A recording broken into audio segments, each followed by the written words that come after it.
Now, obviously, a big part of alternate tunings is the actual tuning itself, which, like Sebastian was just making it a point to say, can sometimes be tough. And there's some simple tricks you may not be aware of that really help you get in tune faster, more effectively, and efficiently. So for more on this, let's head to the studio, check out what Barrett's up to for this week's Fender Play Insider. Check it out.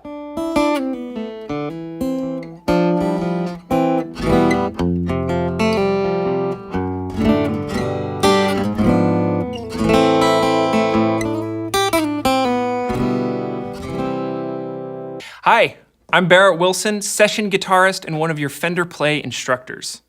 No matter what your level of guitar ability, the first step to sounding better is making sure that your guitar is in tune. This becomes especially important as you start to explore alternate tunings. So today I'm going to show you some important tips to maintaining a well-tuned guitar, no matter what tuning you're in.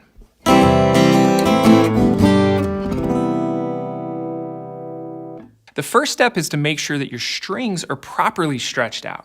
This is vitally important if you've just changed your strings, as new strings will stretch out when tightened on the guitar, which can change the pitch over time. There's a few ways to stretch out your strings, but I'm going to show you how I like to do it. I just changed these strings, and right now they're in tune. But watch what happens when I stretch them out of tune. Now, let's take the G string, for example. When you're stretching the string, you want to hold down the first fret with your fret hand to protect the nut. And then with your strum hand, you're going to take your thumb on the string and then your other fingers on the opposite side of the string. And then you're going to kind of bend them in opposite directions. So you're putting pressure on both sides.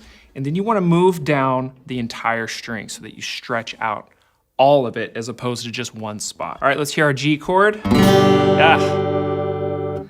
The next step to tuning properly is to start tuning the low E string first. So your guitar strings add a lot of tension to the neck of your guitar, and the low E string creates the most tension. So this is what you'll want to start with. All right, so I'm gonna pull out the Fender Tune app and let's tune up this low E string. Let's see where it's at. So right now it's a bit sharp. Now one thing we want to keep in mind is we always want to tune up to the note. So I'm gonna take it flat, which is below the target, and then I'm gonna tune up to it, tightening it, and this will ensure a more precise tune.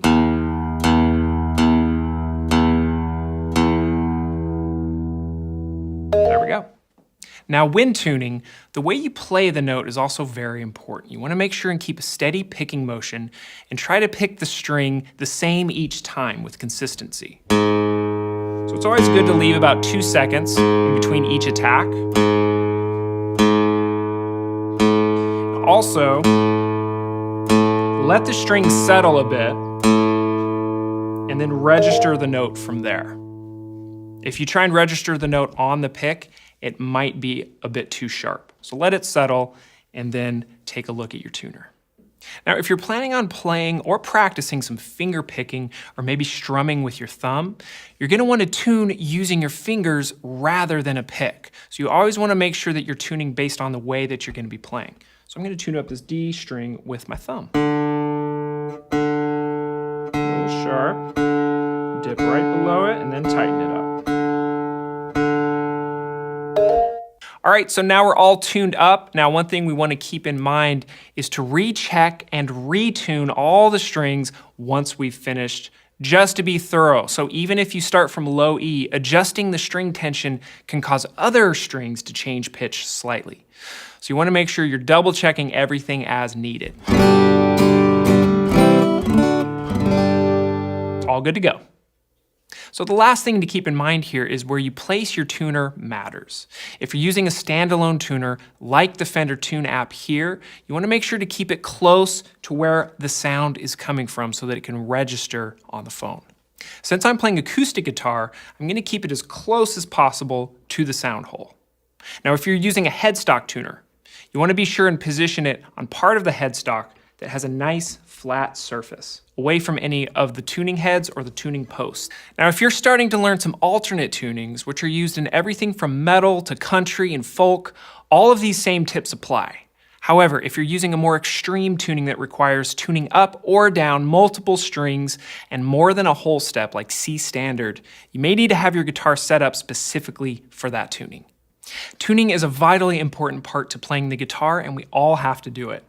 Taking the time to tune properly will help you avoid common tuning issues and make you sound instantly better.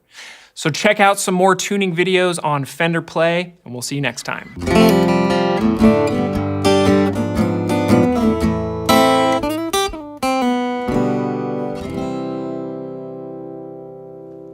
There you go. Thanks, Barrett. Welcome back, you guys. We got some really good insights from Barrett on that. And while we were doing that, we also got some really good and quick questions during our break. So I'm going to throw them out to our guest, Sebastian. Sure. First question, what gauge do you prefer for drop D tuning or lower sometimes? I like, for standard tuning, an 11 to 49 gauge. And basically every time I drop my guitar down a step, I add a gauge. So if I'm drop C, 12s, drop B flat, those would be 13s. Right. You know, further than that, you might have to go with some custom sets. There you have it. That's it. Second question, how can you keep your guitar strings from snapping?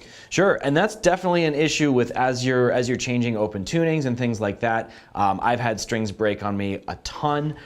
Honestly, the more often than not, when I break a string, it's because it's too old in the first place. Yeah. So this answer is more of a preventative thing. Right. You want to just change your strings. I recommend usually every 6 to 8 weeks, or sooner than that if you're into it. You know? Yeah, and everybody's a good candidate. So I know that can be an intimidating thing for a lot of people at first. We're not. I remember again, I learned how to snap a string by trying to go to up D, like break that up, however many steps that was. But that goes to say, the maintenance of just tuning your guitar, rather restringing your guitar every 6 to 8 weeks, that it's kind of the best preventative measure you can take. You just watched a preview of Fender Play's alternate tuning collection. Click the link to learn more tunings, then put your skills to use by learning to play the songs you love.